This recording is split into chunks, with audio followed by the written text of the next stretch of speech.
కన్నప్పకి కేరళకి కనెక్షన్ ఏంటి అనే ప్రశ్న ఇప్పుడు జనాలందరిలో ఉన్న పెద్ద డౌట్. అవును, ఆ అనుబంధం గురించి తెలుసుకోవాలంటే మీరు ఖచ్చితంగా ఈ స్టోరీ చూడాల్సిందే.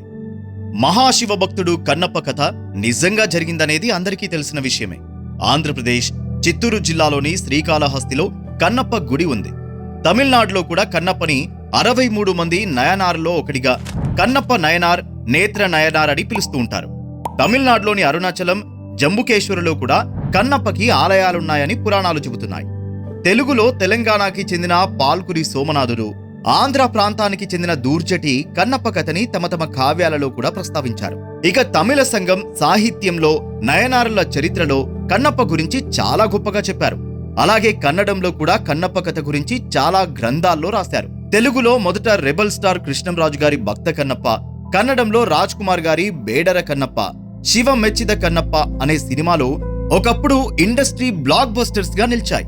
ఇక విష్ణు మంచు తీస్తున్న కన్నప్ప సినిమా గురించి ఇప్పటికే తెలంగాణ, ఆంధ్రప్రదేశ్ ఉభయ రాష్ట్రాలతో పాటు తమిళనాడు, కర్ణాటక ప్రాంతాల్లో విపరీతమైన హైప్ క్రియేట్ అయి ఉంది. అయితే ఇటు తెలుగుతో పాటు అటు కేరళలో కూడా కన్నప్ప సినిమా కోసం ప్రత్యేకంగా ఎంతో ఆసక్తితో అభిమానులు ఎదురు చూస్తున్నారు. అలా కన్నప్ప కోసం వెయిట్ చేయడానికి కొన్ని స్పెషల్ రీజన్లు కూడా ఉన్నాయి. ఒకటి, మలయాళ మెగాస్టార్ మోహన్ లాల్ కన్నప్ప సినిమాలో ఓ టెర్రిఫిక్ క్యారెక్టర్ చేస్తున్నారు. దాంతో పాటు కేరళలోని చాలక్కుడిలో జన్మించిన జగద్గురువు ఆదిశంకరాచార్యుల వారు కన్నప్ప గురించి మొదటిసారి తన కావ్యంలో ప్రస్తావించారు.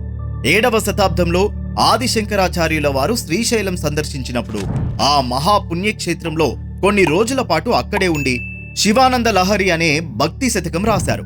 శివానంద లహరిలో శివుడికి మాంసం నైవేద్యం పెట్టి పరమేశ్వరుడికి నేత్రదానం చేసి శివుడి మహాభక్తుల్లో ఒకడివయ్యావు అని ఆదిశంకరాచార్యుల వారు కన్నప్ప ఘనత చెప్పారు. హిస్టారికల్ గా కన్నప్ప గురించి మొట్టమొదట రికార్డ్ అయింది శివానంద లహరిలోనే. తమ జగద్గురువు ఆదిశంకరాచార్యుల వారినే మెప్పించిన కన్నప్ప కథ తెలుసుకోవడానికి మలయాళీలు చాలా ఆసక్తిగా ఎదురుచూస్తున్నారు.